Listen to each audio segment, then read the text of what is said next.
몇몇 분이 그러시더라고요. 왠지 은혜가 된다고. 잘하기도 하지만 참 수고하에 고마운 마음을 드립니다. 박수를 치면 혹시 사람에게 치는 것 같아서 박수는 치지 않겠지만 하나님 영광 받으실 줄로 믿습니다. 오늘 본문의 말씀에는 인생의 두 길이 있음을 소개합니다. 한 길은 절망으로 가는 길, 다른 한 길은 회복으로 가는 길입니다. 그러면서 또 하나는 엘리야와 같은 위대한 믿음의 영웅도 절망의 길로 갈 수 있다는 것을 오늘 본문은 또 말해줍니다. 아무리 신앙이 좋아도 절망의 날을 맞을 수 있다고 하는 것입니다.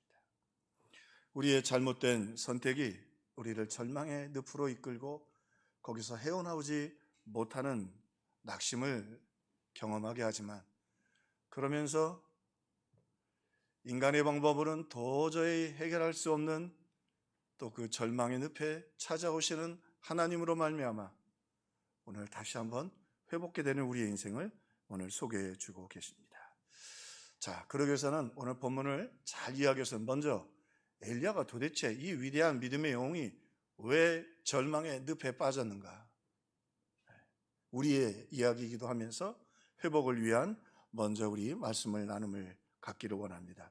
왜 엘리야는 절망의 늪에 빠졌는가? 먼저는요, 현실에 속았습니다. 현실에 속았다. 엘리야가 큰 대승을 거뒀죠, 갈멜산 전투에서. 그리고 성경이 분명히 말하냐면 여호와의 능력이 엘리야에게 임했다. 하나님의 능력과 함께 하고 있습니다. 자, 그런데 이 대승을 거둔 바알과 아세라 선자를 450명이나 처단한 이 사건을 아합이 악처이면서도 우상숭배 우두머리인 이세벨에게 고합니다. 근데요, 하나님 말씀 한 절 한 절이 귀하고 이 마귀도 사탄도 얼마나 지혜로운지 몰라요. 자, 그 얘기를 듣고는 이세벨이 사신을 엘리야에게 보내어 이르되 내가 내일 이맘때에 반드시 내 생명을 저 사람들 중 한 사람의 생명과 같게 하리라. 이 이세벨의 말은 엘리야에게 있어서는 굉장히 충격적으로 와닿을 수밖에 없었죠. 막강한 이 왕비이며 힘을 가지고 있는 이세벨이 어떻게 하겠다고요? 내일 엘리야를 죽이겠다는 거예요. 선언을 했어요. 자, 그런데 매튜 헨리는 이렇게 이 부분을 주석하셨어요. 여기 두 가지 함정이 있다. 첫째, 아니 죽일 거면 왜 사신을 보내? 자객을 보내든지 군대를 보내야죠. 그죠? 이상하죠? 또 하나 보세요. 죽일 거면 지금 당장 가서 죽이지 왜 내일 보낸다고 해요? 이 말은 우리가 그래서 말씀을 듣고 영적인 분별력을 가져야 될 게, 지금 이세벨이 엘리야가 두려운 거야. 하나님의 능력이 그와 함께 있다는 걸 알고 우상 숭배하는 사람이잖아요. 우상 숭배자들도 이 영적인 걸 분별력이 있거든. 또 하나는 백성들의 마음이 엘리야 쪽으로 쏠려 있어요. 이게 근데 군중은 믿을 게 못해요. 만약에 엘리야가 졌으면 그 마음이 다 이세벨로 갔을 거예요. 그런데 지금 대세가 누구 쪽이에요? 이세벨 쪽이에요. 이세벨 쪽이 아니라 엘리야 쪽이에요. 지금 상황을 보면 하나님의 능력이 엘리야와 함께 있고, 또 엘리야가 백성들을 향하여 우리가 반역하자 그리고 치고 들어가면 지금 아합의 정권을 무너뜨릴 수 있는 충분한 반란의 여지가 있어요. 그 두 가지, 민심과 하나님의 능력이 엘리야와 함께 있는 거예요. 근데 그걸 모르고 지금 상황 판단을 잘못하고 두려움에 빠져 있는 사람은 엘리야예요. 이세벨이 고수예요. 자, 사신을 보냈죠? 무슨 말이에요? 도망가라는 거예요. 제발 좀 떠나라. 그리고 내일 말하는 건 뭐예요? 해봐도 엘리야 못 이기니까 엘리야가 피할 수 있는 여지를 준 것이죠. 그런데 그만 이 트랩에 엘리야가 상황을 잘못 판단하고 도망하게 됩니다. 사랑하는 성도 여러분, 우리가 이 예배가 참 중요하고 말씀이 중요한 게, 오늘 하나님의 은혜로 말미암아 저와 여러분 하나님 말씀에 집중할 수 있기를 주님의 이름으로 축원합니다. 하나님 말씀에 집중해야지 상황에 속지 마세요. 아무리 상황이 복잡하고 어려워도요, 하나님 우리와 함께 계시는데요. 할렐루야. 자, 왜 이 위대한 믿음의 선지자가 절망의 늪에 빠지게 되었는가? 도망하다가 더 낙심하게 됩니다. 그 말을 듣고는 엘리야가 그 말을 듣고는 도망을 시작합니다. 사람이니까 이미 하나님을 향한, 말씀을 향한 초점을 잃어버리면 자꾸 두려움에 빠지게 돼요. 어려울 때일수록 그래서 말씀 듣고 예배 자리에 나오고 우리 기도해야 할 줄로 믿습니다. 그래서 야고보서에서는 엘리야를 이렇게 소개하죠. 엘리야는 우리와 성정이 같은 사람이로다. 킹제임스 번역을 참 잘했어요. 엘리야 was just like us. 우리와 똑같은 사람이다. 조금 심하게 번역하면 별 볼 일 없다. 그도 사람이다. 그리고는 어떻게 해요? 도망하니까요, 하나님을 향한 시야를 잃어버리고 도망하기 시작하니까 그 다음에 어떤 지경에 빠져요? 자기가 죽기를 원하여. 어떻게 이럴 수가 있을까 말이죠. 어떻게 엘리야가 이럴 수 있어요? 그 갈멜산에서 큰 무릎 사이에 얼굴을 놓고 7번 기도해서 하늘에서 비가 내리고 온 엘리사가 죽기를 구하여. 이거를 좀 우리식으로 번역하면 자살도 못하겠고,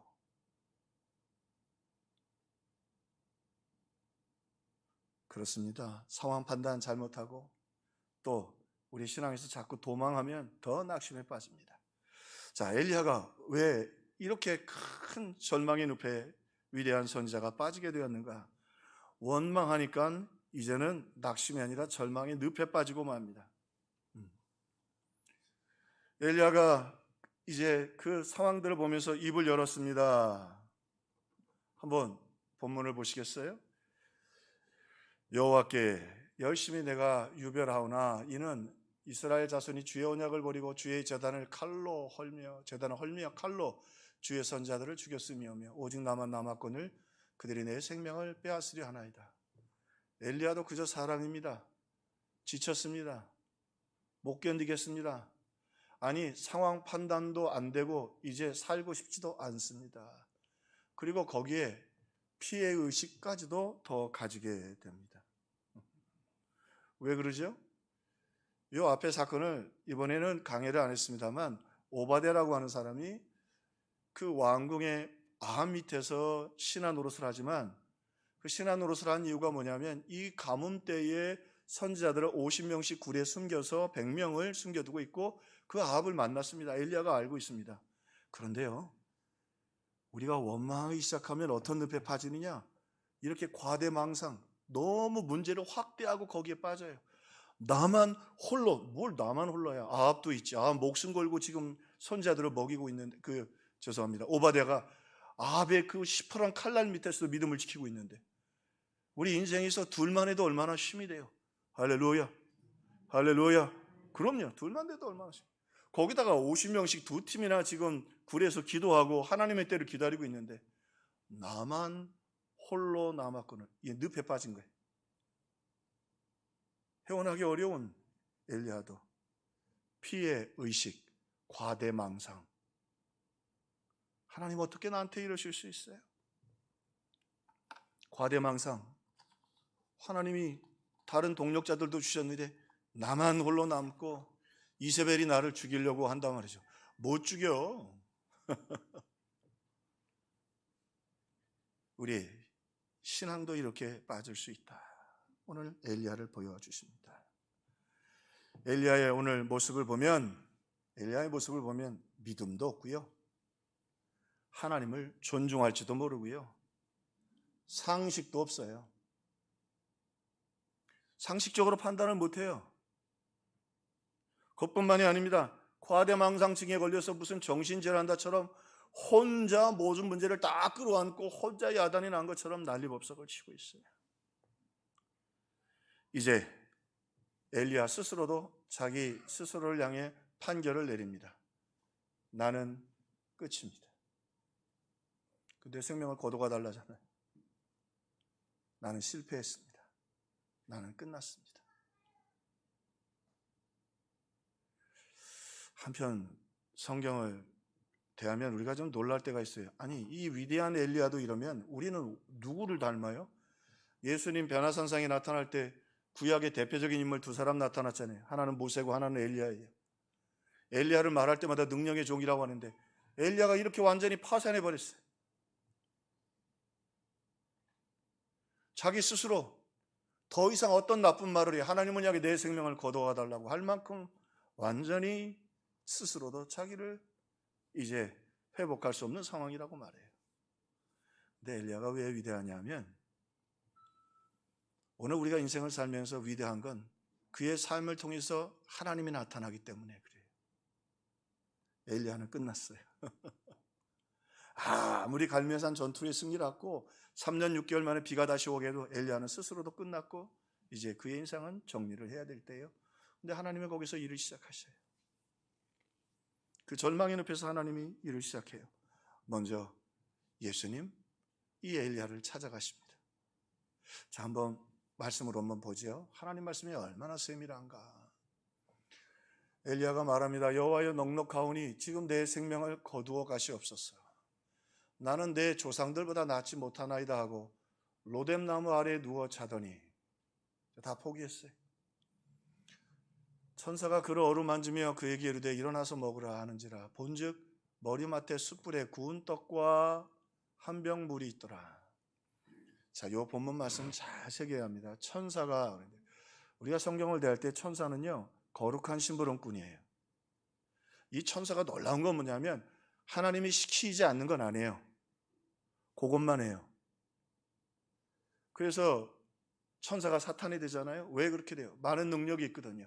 근데 절제가 뛰어나요. 시키는 것만 해요.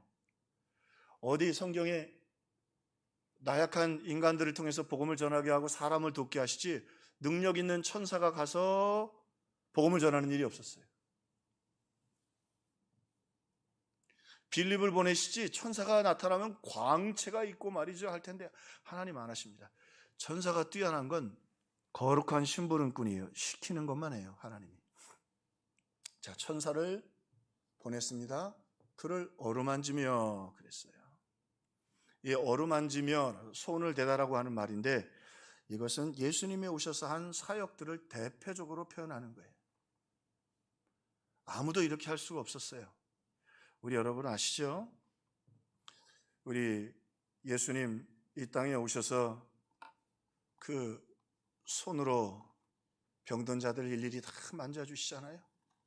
그냥 멀찌감치 나음을 받아라 그러면 되는데 소녀도 죽은 소녀도 가서 자꾸 소녀야 일어나라. 심지어는 한센병 걸린 한센병자 가서 만지시고 터치댐이라는 말이 부드럽게 만져서 쓰다듬어 주셨다. 대기도 그러는데 베드로가 물에 빠져서 허부적거리는데 즉시 손을 내미셨어요. 안 죽어요 베드로. 금방 안 죽어요 사람. 즉시 손을 내미셨어요. 무슨 말이죠? 우리 주님 그렇게 우리를 공감하시고 사랑하시는 분이다. 오늘 예수님이 이 지치고 스스로 끝났다고 하는 엘리야에게 사람을 보내셔서 그를 만져주십니다. 그 다음 그 본문 다시 한번 돌려주시겠어요? 같이 한번 봅시다. 그를 어루만지며 예수님의 손길로 그에게 일어나서 먹으라 하는지라 본즉 머리맡에 숯불에 구운 떡. 엘리야는 이거 몰라요. 근데 우리는 알죠. 숯불과 떡 무슨 생각나요? 제자들이 예수님 3번 부인하고 갈릴리로 갔습니다. 예수님 먼저 거기 가셔서 그죠? 숯불에 떡을 굽고 계셨어요. 여기 숯불에 구운 떡이라는 말은 유대인들은 이렇게 큰 돌판을 나무로 데핀 다음에 그 위에 떡을 구웠어요. 그 말은 그렇게 정성껏 떡을 굽는다는 거예요. 자, 숯불에 구운 떡, 뭔가 손이 움직이고 있는 거예요. 만나가 아니에요. 하늘에서 내려온 만나로 엘리야를 하신 게 아니라 우리 예수님의 따뜻한 손길을 천사를 통해서 엘리야는 끝났어요. 그런데 우리 주님은 안 끝났어요. 여기 또 보니까 구운 떡과 한 병 물이 있더라. 하나님 말씀은요, 그래서 성령으로 한 단어 한 단어가 버릴 수가 없어요. 한 병 물이 있더라. 오후. 우리 예수님 못 박혀 십자가에 계실 때 땀만 흐르는 게 피를 다 쏟고 목마르다 하셨잖아요. 근데 예수님 한 모금도 물 대접 못 받으셨어요.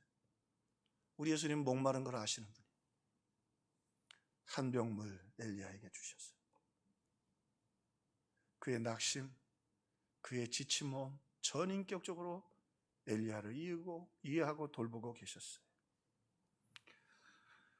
우리 예수님은 우리의 실수와 죄에 집중하지 않습니다. 엘리야의 실수와 죄에 집중하지 않으셨어요. 네가 어디 내 앞에 이런 말을 하냐? 내가 이미 능력도 주지 않았느냐? 네 말 한마디면 백성들이 다 움직일 텐데 지금 뭐하고 여기 있어 너? 그러지 않으셨어요. 우리 주님은 그의 약함과 그의 지침과 낙심을 충분히 이해해 주셨어요. 왜 이 사건이 예수님이 찾아오신 사건일까요? 예수님 배고파 보셨거든요. 배고픈 거 참는 거 쉬운 거 아닙니다. 40일 금식하셨어요. 십자가에서 못 박히시고 육신의 고통이 어떤 것인 줄 압니다.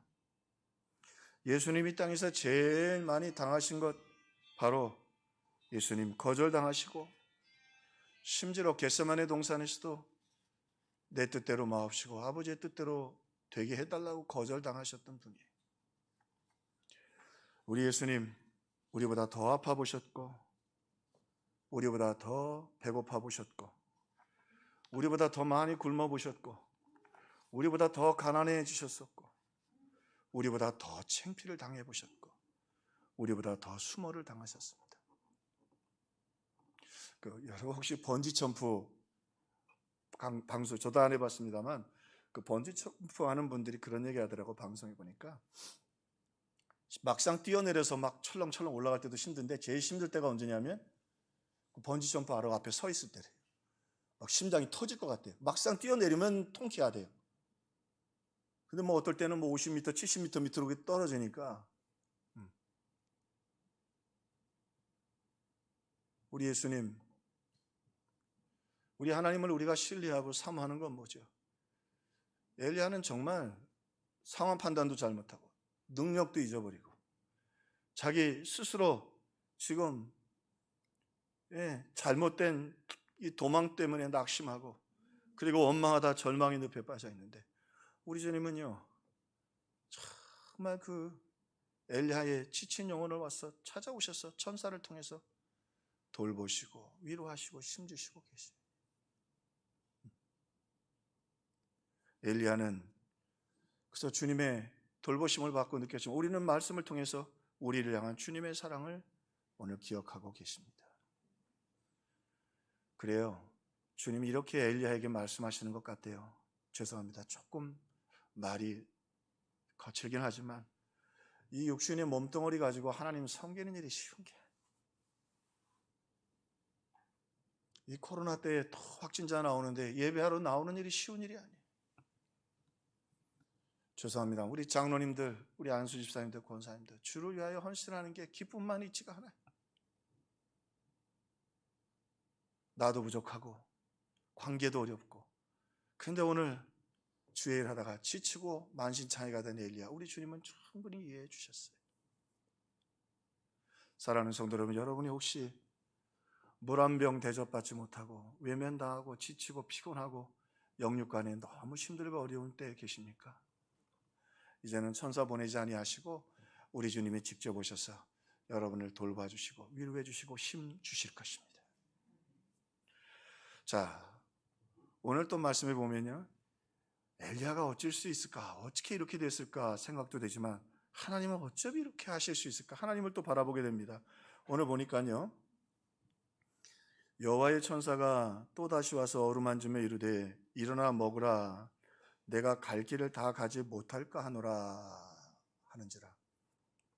그런데 이 번역을 킹제임스 버전이 번역을 한글로 잘 번역을 했어요. 영어와. 두 번째 와서 그를 어루만짐에 이르되 일어나 먹으라 내가 갈 길이 너무 머니라. 갈 길이 되게 멉니다. 자, 하나님이 엘리야에게 이제 엘리야야 어찌 그리 되었느냐, 떡을 주시고 너 이제 여기 브엘세바인데 거기서 호렙산까지 가라. 그리고 호렙산은 모세를 만나 주신 것이고 그 호렙산이 신의 산이고 같은 이름입니다. 같은 산에 우리 도봉산이 만장봉이 있고 똑같은 이름이잖아요. 그 표현만 다르지 같은 산이에요. 호렙산으로 와라. 그래서 모세를 만나 주신 것처럼 쉼 주시려고 그 신의 산에 강림하신 것처럼 엘리야에게 쉼 주시라고 가라고 말씀을 하십니다. 그런데 오늘 말씀을 세밀하게 잘 살펴보면 브엘세바에서 호렙산까지는 약 한 400km 정도가 됩니다. 근데 보통 유대인들이 여행을 할 때 평균 거리를 어느 정도 잡느냐 하면 하루에 한 35km 정도 잡습니다. 걸어 다니니까. 그러니까 실제로 브엘세바에서 모세가 정상적으로 걸어갔다면 13일, 길어야 15일이면 도착할 수 있는 길이에요. 근데 오늘 본문에 묘한 이야기를 하냐면 40일이 걸렸고 밤낮 40일이 걸렸다고 그랬어요. 이게 무슨 얘기예요? 밤낮 가도 지칠 대로 지쳐서 가다 지치고 13일이면 갈 길을 지치고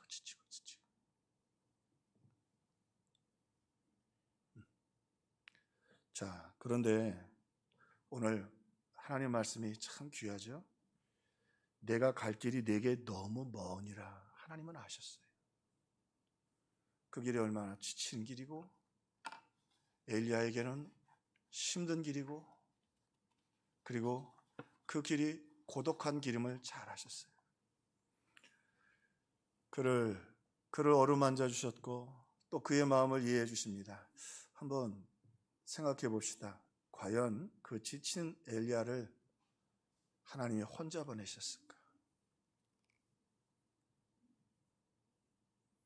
지친 몸을 질질 끌면서 과연 엘리야가 그 40일을 혼자 가도록 우리 주님이 놓아주셨을까? 우리 주님이 하늘에서 천사들과 함께 지켜만 보고 계셨을까? 오늘 이렇게 말씀하십니다. 내가 너희를 고아와 같이 버려두지 아니하고 너희에게로 오리라. 내가 너희를 고아와 같이 버려두지 아니하고 너희에게로 오리라. 죽겠다고 했던 엘리야가 그 떡 몇 덩이 얻어먹고 40일을 걸어올 수 있었던 것은 성령님이 오셔서 그와 함께 하셨기 때문에.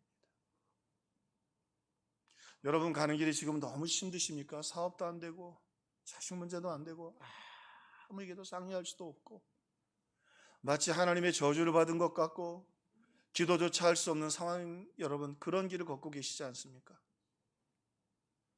내가 너희를 고아와 같이 버려두지 아니하시고 이 엘리야에게 성령님이 오셔서 함께 동행해 주셨어요. 자, 오늘 말씀에 또 보니까요, 도착했는데 도착해서도 엘리야가 점점 작아집니다. 자기 생명을 위해 도망하고 지치기도 했고요. 오늘 말씀에 보니까 로뎀나무 아래에 앉아 죽기를 원하고. 근데 이 로뎀나무 참 좋잖아요. 그늘이 되어주니까 얼마나 좋아요. 그래서 로뎀나무로 좋은 우리 기업들도 있고 많이 사용한대. 한번 보실래요? 로뎀나무가 어떤 나무인지. 저 목사님 참 지혜로운 분인 것 같아요. 저 사실 한참 찾았는데 왜 웃으십니까? 저게 로뎀나무예요. 아카시아과 나무인데요. 저기서 그늘에 쉬려면 그늘은 되는데 저렇게 쉬어야 돼요. 종려나무는 커요. 물론 로뎀나무도 좀 큰 나무는 있어요. 대부분 저기가 이 중동 지방이 비가 안 오는 지역이라 깊게 가다가 저 로뎀나무에서 저렇게 쉬는 거예요. 쉬려면 저렇게 쉬어야 되는 거예요. 엘리야가 지금 저러고 앉아서 뭐라고 했어요? 나 걷어가 달라고. 비참해요. 자, 그리고는 오늘 말씀해 보세요. 얼마나 엘리야가 지금 바닥에 내려왔는지. 그래서 호렙산에 왔잖아요. 근데 그 호렙산에서 모세도 지쳤죠. 백성들이 계속 우상 만들고 불순종하고 모세를 향해 대적하니까 모세가 그들을 위하여 기도하다가 지쳐서 뭐라 그러냐면 하나님을 좀 보여주세요. 나 더 이상 못 가겠습니다. 모세도 비슷한 말을 했어요. 근데 모세는 조금 더 하나님 앞에 믿음으로 고백했어요. 하나님 보여달라고.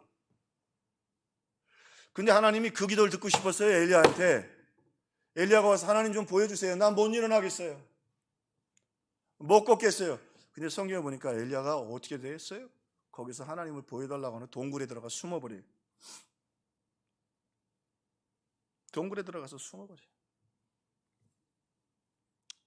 어떻게 보면 굉장히 열정적인 것 같긴 한데, 이 엘리야가 거칠면서도 조금 여러분, 그 열정적인 사람이 잘할 땐 잘하지만 무너지기 시작하면 너무 무너지는데, 이게 너무 무너져. 하나님이 거기 와서 엘리야가 말이죠, 딱 와가지고 하나님 좀 보여달라고 그 기도 듣기를 바랬는데, 갈멜산에서 그렇게 잘하더니 동굴에 들어가가지고 그냥 엎어져 버렸어요. 근데요, 우리 하나님은 그런 엘리야도 기억하십니다. 그리고 하나님이요, 엘리야에게 우리가 잘 아는 이야기죠. 먼저 엘리야에게, 지친 엘리야에게 잠깐 나오라고 하신 산에서 나오니까 하늘에서 막 불이 나타나요. 막 불의 역사가. 그래서 하나님이 임하시는가 봤더니 불 속에 하나님이 안 계셔. 그 다음에 바람이 얼마나 거칠게 부는지 말이에요. 근데 그 바람 속에도 하나님이 안 계세요. 그 다음에 막 지질이 나가지고 말이죠, 막 하나님이 안 계셔요. 한참 지켜보요. 그 다음에 세미한 소리가 들려요. 엘리야야, 내가 어찌하여 여기 있느냐. 세미한 소리라는 건 뭐죠? 가까이 옆에 있다는 말이에요. 하나님 저기 불 가운데 안 계시고 지진 가운데 안 계시고, 야, 너 누워있는 그 동굴에 내가 옆에 있었어. 세밀한 소리로 이렇게 귓가에 네 곁에 항상 있었어. 네가 죽겠다고 할 때도 성자 예수님이 찾아오셔서 천사를 통해 돌보셨고, 너 혼자 여기 걸어오지 않았어. 내가 너와 함께 있었어. 그리고 네가 이제 모세처럼 기도도 하기 싫어가지고 지금 동굴에 누워있지만, 그래도 나는 널 사랑하고 너와 함께하고 있다. 엘리야를 향해 말씀하십니다. 어찌하여 여기 있냐? 어째 동굴에 들어와 있느냐? 어찌하여 죽겠다고 하느냐? 그러나 엘리야에 잊지 마라. 나는 내 곁에 있었고 너를 한 번도 떠난 일이 없었다. 우리 하나님 그 다음에 말씀하십니다. 엘리야에게 어찌하여 여기 있느냐? 이미 내게 능력을 다 주지 않았느냐? 그게 있던 것들을 다시 확인시켜 주십니다. 야, 그 이세벨이 너 무서워서 그러는 거야. 지금 저 백성들이 네 말 한마디면 다 반역도 할 수 있어. 내가 내게 능력도 주었고 네가 승리할 수 있도록 해주었다. 엘리야야, 두려워하지 마라. 그리고는요, 어찌하여 여기 있느냐? 너 가서 이제 그 아람 왕하고 몇몇 왕에게 기름도 붓고 엘리사도 세워라. 내가 너를 통해 크고 놀라운 일을 행하리라. 참, 우리 하나님 놀라운 사랑의 하나님이 아니세요? 자, 우리 한번 현장으로 한번 가봅시다. 큰소리 뻥뻥 치기도 하고 말이죠. 아합과 단판 짓고 갈멜산에서 승리하고 하늘에서 비가 내려왔던 엘리야. 근데 이제는 완전히 상황 판단도 잘 못하고 분별력도 없고 과대망상증에 걸리고 그저 동굴에 누워가지고 정말 초라한 인간이 되었는데요. 한 사람이 just like a man, 한 사람, 이 초라한 인간을요, 성자 예수님이 찾아오십니다. 천사를 통해 그 손으로 만져주시고 먹을 걸 주시고 물을 먹여주셔서 일어나게 하십니다.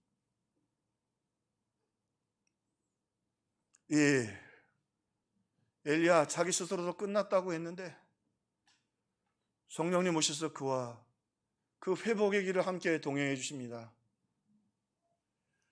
지치면 주저물러 앉고 가다가 피곤하면 또 누워있는 엘리야와 성령님 조용히 함께 해주십니다. 이 피곤한 한 영혼, 소망이 없는 영혼, 스스로도 자기 생명을 포기한 그 한 영혼을 위해 예수님이 오시고 성령님이 동행하십니다. 그리고 하나님이 그를 불러 세우시고 또 묻고 또 묻고 또 묻고 말씀하십니다. 어찌 여기 있느냐? 내가 네 곁에 있고 내게 능력이 있고 네가 해야 할 일이 있는데 엘리야야. 왜 엘리야가 위대합니까? 왜 엘리야가 능력의 종입니까? 하나님이 함께 하시면 위대한 믿음의 사람도 될 수 있죠. 오늘 몸뚱어리 가지고 주의 위해서 사다 보면 지치고 낙심하고 절망할 때도 있고, 또 그러나 그 가운데에도 삼위일체 하나님이 엘리야 얘기하는 거 있죠? 우리를 위해서 찾아와서 돌봐주시고 우리와 동행해 주시고 우리 곁에 함께 계시고 다시 힘 주시고 능력 주시고 또 사명을 가지고 일어나게 해 주십니다. 여러분, 혹시 여러분 지금 어떤 가운데 계십니까? 오늘 그 주님께 찬송 드리고 우리 잠깐 기도하면 좋겠습니다.